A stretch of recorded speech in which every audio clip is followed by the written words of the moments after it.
Nevada, it is my pleasure to welcome presidential candidate and former governor of Maryland, Martin O'Malley. Governor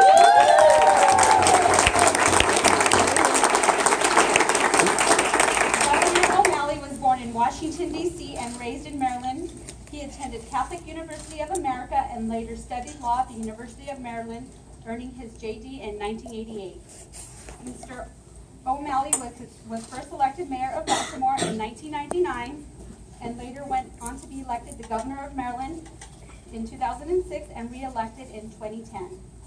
Governor O'Malley is a Democratic candidate for president. He made his official announcement on May 30th, 2015, stating, "Today, the American dream seems for so many of us to be hanging by a thread.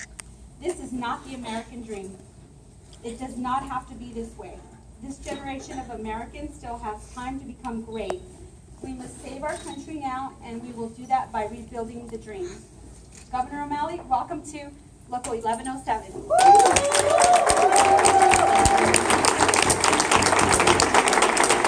Thanks very much. Thank you. Back at you. Hey, thank you very, very much. Maria, thank you for your kind introduction. And Martin Bassett, who's the president of SEIU, the whole state. Martin, thank you. It's wonderful to be here with all of you. Thank you for coming out this evening, and thank you, mighty, mighty SEIU. When I ran for mayor, the only labor union that supported me when I announced that year back in 1999. I was the whopping first choice of 7% of my neighbors, Miss Loretta. But SEIU endorsed me. When Bob Moore called me after doing a candidate forum, I went to talk to people. I didn't think I'd have any chance of winning the endorsement, and he called me later on that evening, and he said, "We decided to endorse you." And I thought for sure it was my little brother imitating Bob Moore. But lo and behold, so thank you, SEIU. I should have worn my purple tie today. I apologize for that. But I thank you for being here. Let me share a little bit about myself with you, and let me also share a little bit about what I'm saying about the future of our country. Because Nevada plays a huge and very, very important role in this presidential selection process. First there's Iowa, then there's New Hampshire, then there's Nevada. There are very few people in the United States that play quite as pivotal a role as the people of Nevada will play in this presidential contest. And so I wanted to be here in advance of our debates. And aren't you glad the Democratic Party's finally going to start having debates? Yeah! I say it's about time. And let us hope what happens in Vegas doesn't stay in Vegas. I'm looking forward to our debates because we've heard now, unanswered for about 4 or 5 weeks now, the Republican presidential candidates, led by that carnival barker, Donald Trump, spewing their anti-immigrant hate, pushing their very small notion of what we're capable of achieving as a people. And we know that we are a generous people. We are a good and we are a compassionate people. And we still have 240 years of creative service, at least, to give to the future of this world and to successive generations. So I'm looking forward to these Democratic debates. So let me share with you a little bit about myself. My name is Martin O'Malley. I am not a former Republican. I am not a former independent. I am not a former socialist. I am a lifelong Democrat. I'm running for President of the United States. I intend to win, and I need your help.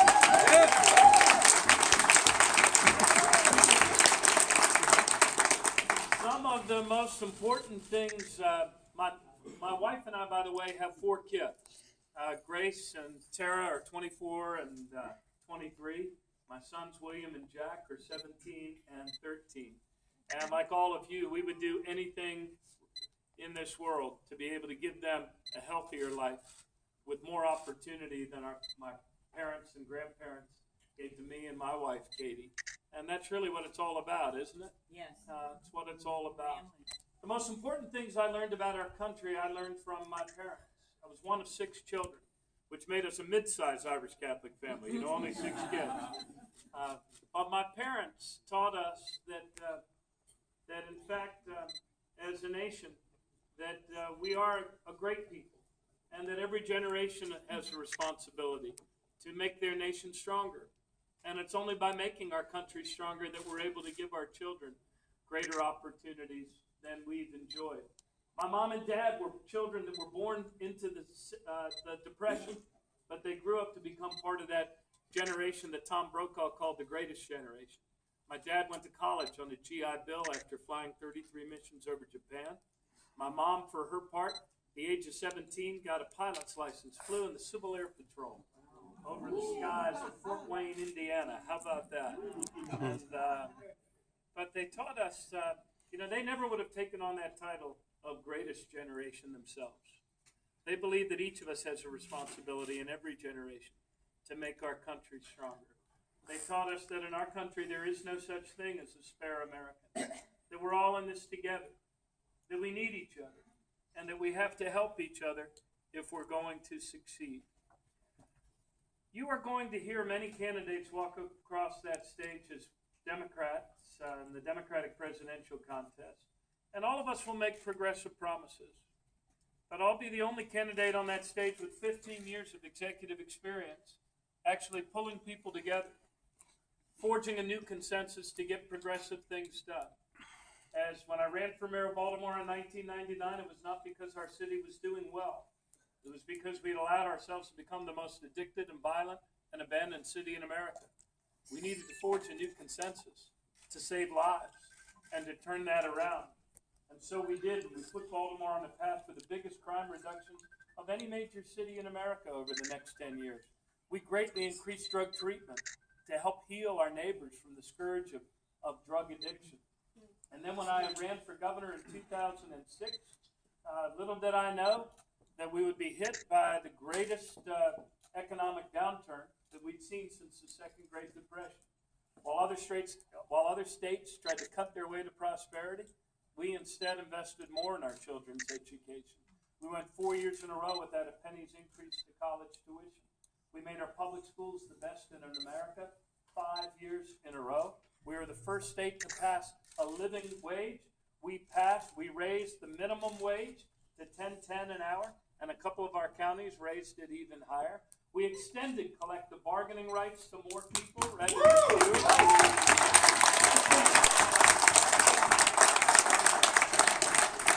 We passed fair share legislation. We expanded family leave, and we did a few other things as well. How about this for a radical idea? We made it easier for people to vote rather than harder for people to vote.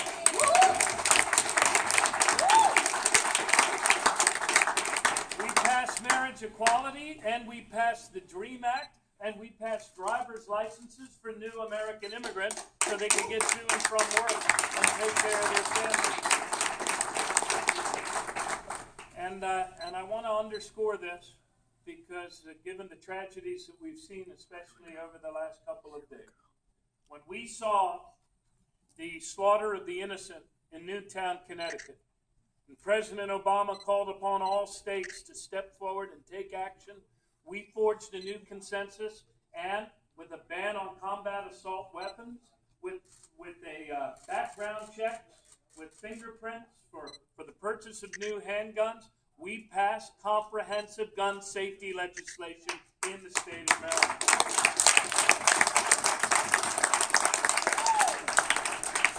And what did we achieve for that? All of that? We moved our state out of the recession ahead of other states. In fact, with a faster rate of job creation than our neighbors north or south of us.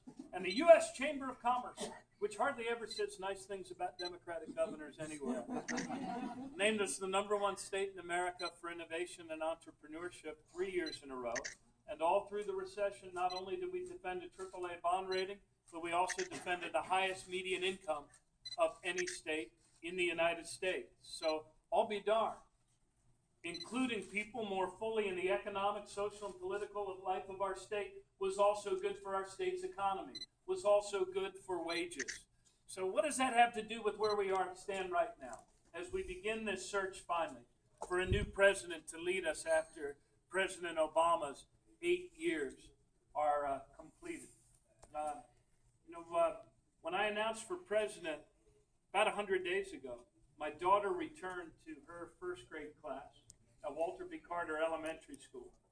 And eager to learn, 100% African American kids, and a little girl came up to her and tugged her by the sleeve and said, "Miss O'Malley, I'm not so sure about this idea of your father running for president. Because quite frankly, I kind of like Barack Obama." Well, a lot of us like Barack Obama.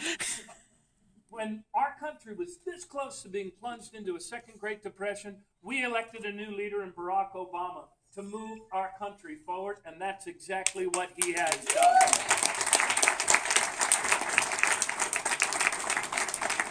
We have now created, and this is the very good news, we have now created, thanks to President Obama's leadership and small, large, medium businesses, we have created 67 months in a row of positive month-over-month job creation.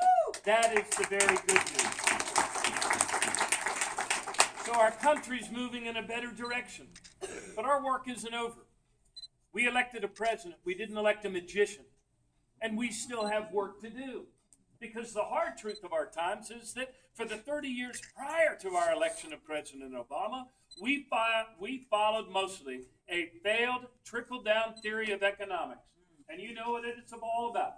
Concentrate wealth at the top, remove regulation everywhere you can, even from Wall Street, and keep wages low, as if that'll make us more competitive. Well, that's not the way the real economy works, is it? An economy grows from the middle out and the middle up. A stronger middle class is the source of all economic growth. And therefore we must, as a people, acknowledge the hard truth of our times if we're going to address it together. And it is this, that those bad economic policies have led to a point where wealth and power are so concentrated now in our country that it is literally taking opportunity out of the homes and the lives and the neighborhoods of the many. And when ever a nation reaches this point in their history, there's only two paths forward, and only two. One of them is a sensible rebalancing based on the common good we share. The other is pitchforks. More of them. In the hands of more and more angry young men and women who feel they're worth less today than they were before. 70% of us are today earning the same or less than we were 12 years ago. And that's the first time that's happened this side of World War II. So what do we do about it? The good news is this. Look, we don't need to put on our false self. We need to remember who we are. And we need to remember that our economy is not money. It is people. It is all of our people. And therefore we must, just as our parents and grandparents always did, educate this next generation at higher and better levels to fill the jobs that are being created today. And yes, we must always keep the minimum wage above the poverty line and raise it to $15 an hour.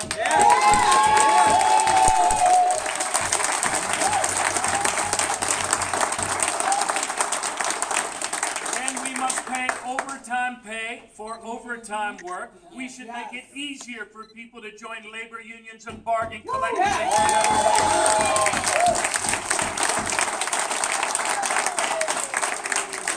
And a college degree should be a gateway to a life of opportunity, not a sentence to a lifetime of debt. And so we must make college debt-free again as a reality for all Americans. Some of you had the stomach to watch some of the Republicans debate. Those guys actually want to cut Social Security. I say we should expand Social Security and be willing to pay for it. None of our seniors who retire after working for a lifetime should have to retire and live out their golden years in poverty. We need to expand Social Security, not cut it.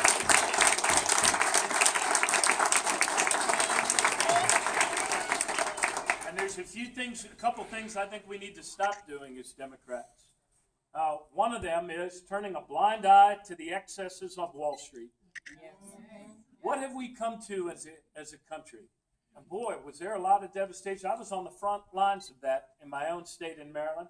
That mindless, home grinding machine of foreclosures. And I know you all took it on the chin here in Nevada as well. What have we come to as a country that you can get pulled over for a broken taillight, but if you wreck the nation's economy, you're somehow untouchable? It is not too much for us to expect that our federal government should protect the Main Street economy from excesses on Wall Street. We should reinstate Glass-Steagall. It worked for 70 years and it can work again.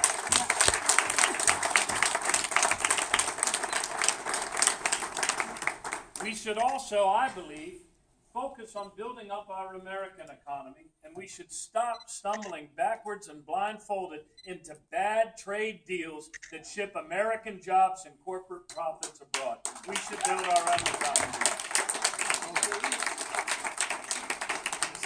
There's some other things we need to do again as Americans. One of them is to remember that in every generation, our country is made stronger by the arrival of new American immigrants. Yes. Who believe passionately and deeply in the powerful truth of the American dream. We want to make wages go up rather than down? Then let's get 11 million of our neighbors out of the shadow economy and into the full light of an American economy by passing immigration reform.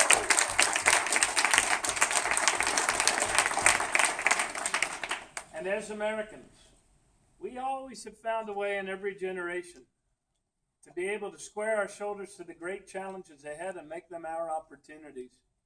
And that's what we need to do on climate change. Climate change is the greatest business and job creation opportunity that's come to the United States in 100 years. And I am the first candidate for president, and let us hope not the last, to put forward a plan to move us to a 100% clean electric grid by 2050 and create 5 million jobs along the way in the process of doing that.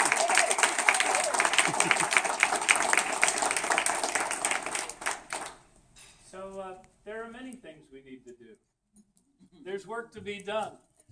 And there's not a stronger republic that was ever brought forth on the planet capable of doing these things. You see, you and I are part of a living, self-creating mystery called the United States of America.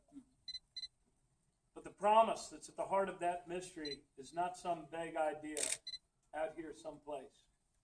It is the very real and concrete covenant among us and between us that wherever you start, but through your own hard work, your own talent, your own love of family, you should be able to work hard and get ahead and give your kids a better future. So that is why I have rolled out 15 strategic goals for restoring and rebuilding the powerful truth of that American dream that we share. It's not going to happen by itself. It's going to happen. It's up to us. It's not about the big banks. It's not about big money trying to take over our politics. It's about you and me. It's about us. You, period, S, period. It's about whether or not we still have the grit, the determination, and the love of one another and our children's future to make our country stronger, to give our kids a shot at a better and fuller life. I believe we do. And I believe that you believe that as well. And so let's get up for greatness. I need your help in this campaign. And look, I understand. When a man stands before you with 2% national name recognition, says he's running for president and the campaign's going well, I know it's a fine line between delusion and imagination.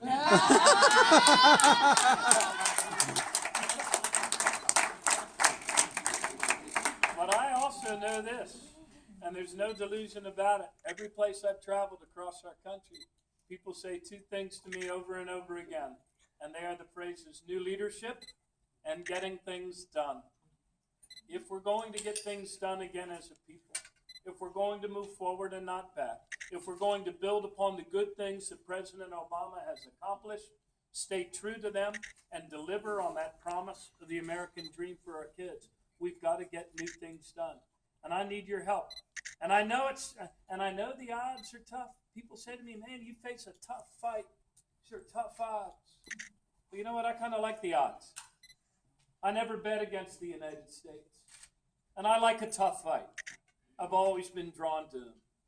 I think maybe it's the toughness of the fight that tells us Maybe it's the hidden God's way of telling us we're actually fighting for something worth saving.